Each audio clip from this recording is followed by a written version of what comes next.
साथ नेपाल के प्रधानमंत्री प्रचंड के भारत दौरे की और ओमान में फंसी भारतीय महिलाओं की भारत वापसी की कहानी। नेपाल के प्रधानमंत्री प्रचंड मिले भारत के प्रधानमंत्री मोदी से कई मुद्दों पर हुई बात। भारत और नेपाल के धार्मिक और सांस्कृतिक संबंध बहुत पुराने हैं। भविष्य में अपनी पार्टनरशिप को सुपर हिट बनाने के लिए बहुत से महत्वपूर्ण निर्णय लिए हैं। दोनों देशों के बीच हुए 7 समझौते, पर जो विवादित मुद्दे थे उनका क्या होगा, करेंगे विश्लेषण नेपाल के अखबार कांतिपुर के दिल्ली ब्यूरो प्रमुख राजेश मिश्रा। नेपाल का लगातार मांग है, जो वहाँ का पॉलिटिकल जो इश्यू है भारत के साथ की बॉर्डर का इश्यू है, बॉर्डर का जो विवाद है उसको समाधान किया जाए। ठगी का शिकार होकर ओमान में फंसी भारतीय महिलाओं की कहानी। दिक्कत भी हुई है जी, जिंदगी का बहुत तमाशा भी बनया हैगा। बहुत सुपने सोचे सी, जिन्होंने सुपनों नूं इन्होंने चूर चूर किया।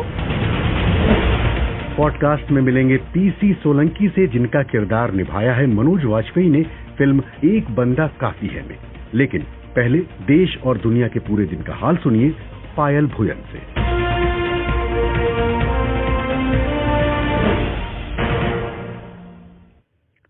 भारतीय कुश्ती संघ के प्रमुख ब्रजभूषण शरण सिंह के खिलाफ प्रदर्शन कर रहे पहलवानों के समर्थन में मुजफ्फरनगर के शोरम गांव में खाप पंचायत हुई।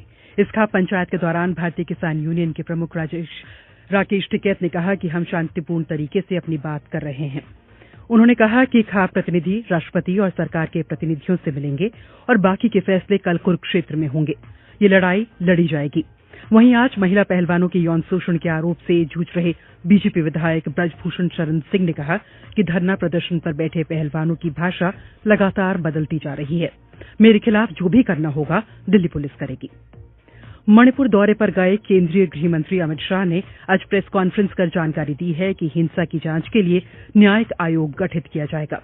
उन्होंने कहा, हिंसा में किसकी जिम्मेदारी है, इस सभी की जांच के लिए हाईकोर्ट के चीफ जस्टिस स्तर के रिटायर्ड न्यायाधीश का न्यायिक आयोग गठित कर जांच करेगा और ये जांच भारत सरकार की ओर से कराई जाएगी। भारत सरकार मणिपुर के गवर्नर साहिबा की अध्यक्षता में एक शांति समिति का गठन करेगी, जिसमें सभी का समावेश होगा। इसके अलावा उन्होंने हिंसा से जुड़े 6 मामलों की जांच सीबीआई से कराने की घोषणा के साथ ही हिंसा में मारे गए लोगों के परिजनों को 10 लाख रुपए की आर्थिक मदद दिए जाने की भी बात कही। इस बीच मणिपुर में जारी जातीय संघर्ष के बीच पुलिस नेतृत्व में बड़ा फेरबदल किया गया है। अब राजीव सिंह को यहां का नया पुलिस महानिदेशक बनाया गया है। भारतीय वायुसेना का एक ट्रेनर एयरक्राफ्ट कर्नाटक के चामराजनगर में दुर्घटनाग्रस्त हो गया है। इस घटना में किसी के हताहत होने की कोई खबर नहीं है। जिस समय ये घटना हुई उस वक्त किरण ट्रेनर एयरक्राफ्ट एक रूटीन ट्रेनिंग पर उड़ान भर रहा था। इस दौरान दोनों एयर क्रू सफलतापूर्वक विमान से निकल गए। भारतीय वायुसेना ने ट्वीट कर जानकारी दी है कि इस घटना की वजहों का पता लगाने के लिए जांच आदेश बढ़ाया गया है। यूक्रेन के राष्ट्रपति वोलोदिमीर जेलेंस्की ने एक बार फिर जोर देकर कहा है कि यूक्रेन को नेटो और यूरोपीय संघ में शामिल होने की अनुमति दी जानी चाहिए। उन्होंने कहा, We need peace. We need just peace. That is why every European country. हमें शांति चाहिए, बस शांति चाहिए, और इसलिए हर वो यूरोपीय देश जिसकी सीमा रूस से लगती है और वो नहीं चाहता कि रूस उस पर हमला करे, उसे नेटो और यूरोपीय संघ की पूर्ण सदस्यता मिलनी चाहिए। या फिर इसके सिर्फ 2 विकल्प हैं, या तो खुली जंग या फिर धीरे धीरे होता रूसी कब्जा।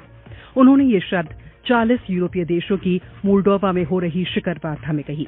इस बीच यूक्रेन की राजधानी कीव पर बीती रात एक बार फिर किए गए रूसी मिसाइल हमलों में 2 महिलाओं और 1 बच्ची की मौत हो गई है। पुलिस के मुताबिक इन तीनों की मौत एक अस्पताल के बंद बम शेल्टर के बाहर हुई है। इसके अलावा 10 और लोग भी घायल हुए हैं। वहीं रूस की सेना के मुताबिक रूस के इलाके बेलगोरोद में यूक्रेन की ओर से की गई शेलिंग की वजह से 8 लोग घायल हुए हैं। सूडान की राजधानी खार्तूम के निवासियों के मुताबिक यहां के एक बाजार में विरोधी सैन्य बलों के बीच हुई लड़ाई में 18 लोगों की मौत हुई है और 100 से ज्यादा लोग घायल हुए हैं। इलाके में काम कर रहे संगठनों का कहना है कि यहां हालात भयावह है। करीब 7 हफ्तों से सेना और अर्धसैनिक बलों के बीच जारी संघर्ष में अब तक करीब 14 लाख लोग विस्थापित हो चुके हैं।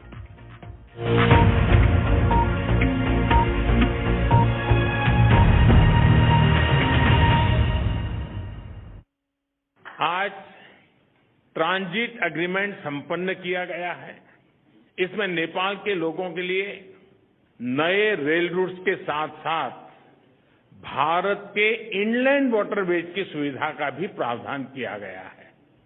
ये प्रधानमंत्री नरेंद्र मोदी की आवाज है, जो कि वो भारत के दौरे पर आए नेपाल के प्रधानमंत्री पुष्प कमल दहाल प्रचंड की वार्ता के बाद संबोधित करते हुए जो उन्होंने कहा, हमने आपको सुनाया। जैसा कि आप जानते हैं कि पिछले साल दिसंबर में नेपाल का प्रधानमंत्री चुनने के बाद पुष्प कमल दहाल की ये पहली भारत यात्रा है। और आज मोहन राजधानी नई दिल्ली के हैदराबाद हाउस में भारत के प्रधानमंत्री नरेंद्र मोदी और नेपाल के प्रधानमंत्री पुष्प कमल दाहाल प्रचंड के बीच बातचीत के बाद प्रतिनिधि स्तर की वार्ता में 7 समझौतों पर हस्ताक्षर किए गए। और यहीं पर आपको बताना जरूरी है कि ये जो 7 समझौते हैं वो हैं व्यापार, वाणिज्य, सीमा पार पेट्रोलियम पाइपलाइन, एकीकृत जांच चौकियों का विकास, जल विद्युत परियोजनाओं और भुगतान व्यवस्था के ये 7 समझौते हैं। उन पर हस्ताक्षर किए गए और बातचीत के दौरान दोनों नेताओं ने अर्थव्यवस्था, ऊर्जा, बुनियादी ढांचा, शिक्षा और लोगों के बीच संपर्क जैसे क्षेत्रों में संबंध मजबूत करने की भी जो अपनी प्रतिबद्धता है वो वहां पे दोहराई। प्रधानमंत्री मोदी बोले कि वो अपने रिश्तों को हिमालय जितनी ऊंचाई देने का काम करते रहेंगे और इसी भावना से वो सभी मुद्दों को, चाहे वो बाउंड्री का हो, सीमा पार हो या कोई भी विषय हो, उसका समाधान करते रहेंगे। दोनों प्रधानमंत्रियों ने संयुक्त रूप से भारतीय रेलवे की कार्गो ट्रेन को हरी झंडी दिखाई और ये जो सेवा है बथनाहा से नेपाल कस्टम यार्ड को जोड़ती है। प्रधानमंत्री मोदी बोले, भारत और नेपाल के धार्मिक और सांस्कृतिक संबंध बहुत पुराने हैं और बहुत मजबूत है। इस सुंदर कड़ी को और मजबूती देने के लिए प्रधानमंत्री प्रचंड जी और मैंने निश्चय किया है कि रामायण सर्किट से संबंधित परियोजनाओं में तेजी लाई जानी चाहिए। बिल्कुल। और नेपाल के प्रधानमंत्री पुष्प कमल दाहाल प्रचंड ने प्रधानमंत्री नरेंद्र मोदी के नेतृत्व में भारत के आर्थिक और विकास परिवर्तन की सराहना की और कहा कि दोनों देशों के बीच संबंध बहुत पुराने और बहुपक्षीय हैं। नेपाल के प्रधानमंत्री प्रचंड ने कहा, the revised treaty of transit was sign and exchange today. We have also agreed to direct early convening of the common. प्रधानमंत्री प्रचंड कह रहे थे कि संशोधित ट्रांजिट संधि पर हस्ताक्षर किए गए हैं और हम व्यापार संबंधी सभी समीक्षा की प्रक्रिया को शुरू करने के लिए वाणिज्य सचिव स्तर की मीटिंग को जल्द शुरू करने पर सहमत हुए हैं। एनपीसीआईएल और एनसीएचएएल के बीच आज हुए समझौते से नेपाल व भारत दोनों देशों के कारोबारियों, तीर्थयात्रियों, छात्रों और यात्रियों को फायदा होगा। इससे जरूरी क्रॉस बॉर्डर पैसों के भुगतान में आसानी होगी। समझौतों को लागू करने के प्रभावी उपाय और इस यात्रा से जो संबंधों में रवानगी आई है उसे वो बनाए रखने की कोशिश करेंगे। ये जो शब्द हैं वो नेपाल के प्रधानमंत्री प्रचंड के शब्द हैं। बिल्कुल। और मोहन, यहाँ पे ये भी देखना होगा कि भारत और नेपाल के जो पारंपरिक रूप से रिश्ते हैं वो बहुत पुराने रहे हैं, पुराने मित्र रहे हैं, लेकिन कुछ ऐसे मौके भी आए हैं जब दोनों देशों के बीच संबंधों में खटास भी यहाँ पर देखने को मिली है। भारत लिम्पियाधुरा, कालापानी, लिपु लेक को भारत का हिस्सा बताता रहा है। पायल, दरअसल जब 2020 में नेपाल का राजनीतिक नक्शा जारी हुआ था और इस नक्शे में लिम्पियाधुरा, कालापानी और लिपु लेक को नेपाल की सीमा का हिस्सा दिखाया गया था। इसके अलावा एक और चिंता है कि भारत जो है नेपाल में चीन के बढ़ते प्रभाव को काफी चिंता की नजर से देखता है। तो दोनों देशों के बीच जो आज समझौते हुए उसके विश्लेषण के लिए मैंने नेपाल से प्रकाशित होने वाले अखबार कांतिपुर के दिल्ली ब्यूरो के प्रमुख राजेश मिश्रा से संपर्क साधा और सवाल किया कि वो कौन से मामले हैं, वो कौन से समझौते हैं जो छूट गए और क्या नेपाल आज के इन समझौतों से संतुष्ट होगा। मैं ये नहीं मानना चाहता कि ये पर्याप्त है कि दोनों देशों का अपना अपना इंटरेस्ट है और जब एक टेबल पे बैठते हैं तो काफी सारे नेगोशिएशन के बाद बहुत कम समझौता कर पाते हैं। जैसे कि नेपाल का लगातार मांग है, जो वहाँ का पॉलिटिकल जो इश्यू है भारत के साथ की बॉर्डर का इश्यू है, बॉर्डर का जो विवाद है उसको समाधान किया जाए। दूसरा कि एक पुराना नेपाल भारत का जो ट्रीटी है 1950 का ट्रीटी, उस पर बात हो, उसको नए ढंग से नवीकरण करे, उसको पुनरावलोकन करे। ये दोनों बातें उस तरह से इस आज के दिन के समझौते में दोनों बातें उतनी मजबूती से नहीं आ पाया है। उसे बॉर्डर इश्यू की बात आई है, दोनों प्रधानमंत्री ने अपने संबोधन में बॉर्डर का चर्चा किया है, लेकिन इस तरह की चर्चा पहले भी हुए हैं। लेकिन इसको कैसे समाधान किया जाए इस दिशा में अभी भी एक समाधान के उपाय करने की दिशा में अभी भी काम हुआ जैसा नहीं लगता है। और एयर रूट नेपाल मांग रहा था, उस पे भी कोई उपलब्धि उतना मजबूत तरह की दिखाई नहीं दे रहा है। और हाइड्रो पावर के सेक्टर में कुछ सकारात्मक संभावनाएं दिखाई दी है। भारत और नेपाल के बीच में एक बहुत बड़ा मुद्दा सीमा को लेकर रहा है, और खासकर इससे पहले जब आंदोलन हुआ था जिसमें कि भारत की ओर से जो गाड़ियां रोकी जा रही थी, ये एक बहुत बड़ा मुद्दा हो गया था वहां पर। अब क्या लगता है कि अब ये सब कुछ सामान्य है? जमीनी हालत तो यह है कि अभी पोजीशन तो सामान्य है, लेकिन मुद्दा बॉर्डर का जो मुद्दा है ज्यों का त्यों है।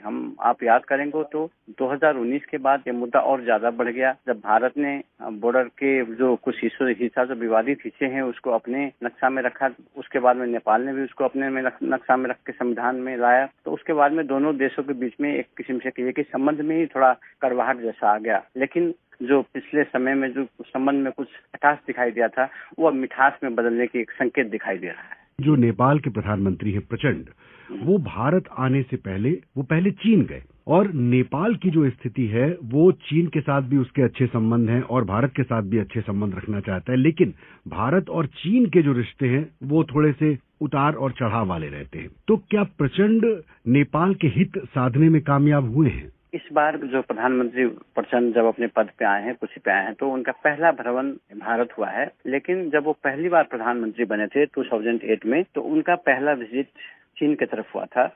लेकिन उस मुद्दे को शायद नेपाल ने महसूस किया कि भारत ने उसको अच्छा तरह से स्वीकार नहीं किया। इस बार जैसे प्रचंड जी प्रधानमंत्री बने, तो बनने के तुरंत बाद उन्होंने अपना पहला भ्रमण में भारत ही करूंगा कह के एक पब्लिकली अनाउंसमेंट ही किया एक मीडिया में। लेकिन उसके बाद में 5 महीने के बाद अभी यहाँ भारत आए हैं। तो समझिए कि भारत को जो अहमियत देना चाहिए वो नेपाल ने अपने तरफ से देने की एक कोशिश भी की है। और दूसरा, चीन को लेकर के, नेपाल में चीन की गतिविधि को लेकर के भारत हर वक्त सशंकित रहता है। और मुझे लगता है कि काठमांडू में जितना चीन नहीं दिखाई पड़ता है, उससे ज्यादा काठमांडू को लेकर के चीन को जोड़ करके यहाँ भारत में दिल्ली में दिखाई देता है। तो उस आशंकाओं को मिटाने के हिसाब से भी ये भ्रमण एक फलदायी हो सकता है। अगर विचारधारा के तौर पर देखें तो चूंकि प्रचंड की जो विचारधारा है वो साम्यवादी विचारधारा के रहे हैं और एक आंदोलन से उपजे हुए नेता हैं, और वो कहीं ज्यादा करीब बैठते हैं चीन के, तो ऐसे में उनके लिए कितना मुश्किल या चुनौतीपूर्ण काम है कि भारत को लेकर और चीन को लेकर संबंधों को एक साथ साधना? जी हाँ, विचारों के हिसाब से उनकी निकटता कहीं न कहीं कम्युनिस्ट नेताओं से हो सकती है। लेकिन नेपाल का जो परिवेश है, नेपाल का कम्युनिस्ट पार्टी है जो वहाँ के डेमोक्रेसी के हिसाब से घुल-मिल है और वहाँ के बड़े परिवर्तित हिसाब से डेमोक्रेसी को स्वीकार करके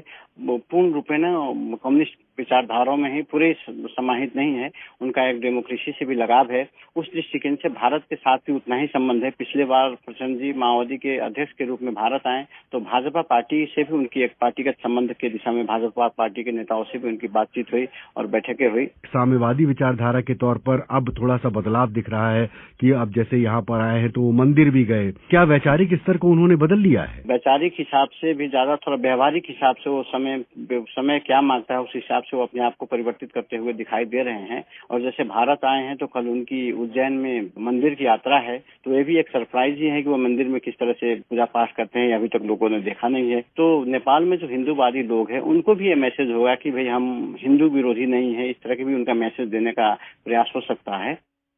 तो कल प्रधानमंत्री प्रचंड जो है वो अपने दौरे को कंटिन्यू करेंगे और उसके बाद कल वो जैसा कि आप सुन रहे थे कि वो उज्जैन में भी जाएंगे और उसके अलावा कई और भी मुलाकातें होंगी।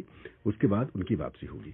तो भारत दौरे के दौरान नेपाल को क्या हासिल हुआ और क्या-क्या चीजें रह गईं, इसका विश्लेषण कर रहे थे कांतिपुर के दिल्ली ब्यूरो के प्रमुख राजेश मिश्रा। मोहन, ये तो हुई राजनीति की बात, लेकिन यहाँ पर एक और बात का जिक्र करना बहुत जरूरी है कि नेपाल के प्रधानमंत्री प्रचंड का भारत से एक और गहरा नाता है। उनका भारत से सियासी ही नहीं बल्कि पारिवारिक उनके संबंध भी है। एक माओवादी नेता के रूप में जब वो भूमिगत थे, यानी कि जब वो अंडरग्राउंड थे, उस दौरान उन्होंने कई साल भारत में बिताए। और पायल यही नहीं, 1997 में प्रचंड की जो दोनों बेटियां हैं उनकी शादी भी चुपके लखनऊ में हुई थी। अगर आप विस्तार से ये स्टोरी पढ़ना चाहते हैं तो bbchhindi.com पर उपलब्ध है। आप आए और इसका पूरी स्टोरी को आप पढ़ सकते हैं। कार्यक्रम में आगे तो मुकदमा जीत गए, सजा हो गई, एक ऐतिहासिक फैसला आ गया। उसके पश्चात पीड़िता के पिता मेरे घर आए थे, उनके साथ सिक्योरिटी गार्ड्स थे काफी। मेरी माँ से आशीर्वाद लिया, उनको चरण स्पर्श किया और सिर्फ इतना ही कहा मेरी माता जी को कि आपके बच्चे की वजह से आज हम जिंदा हैं। ये आवाज वकील पीसी सोलंकी की है, जो कि आसाराम बापू के खिलाफ लड़ने वाले वकील हैं। और एक फिल्म आने वाली है, एक बंदा काफी है। मनोज वाजपेयी ने इसी किरदार को निभाया है। मिलवाएंगे उनसे।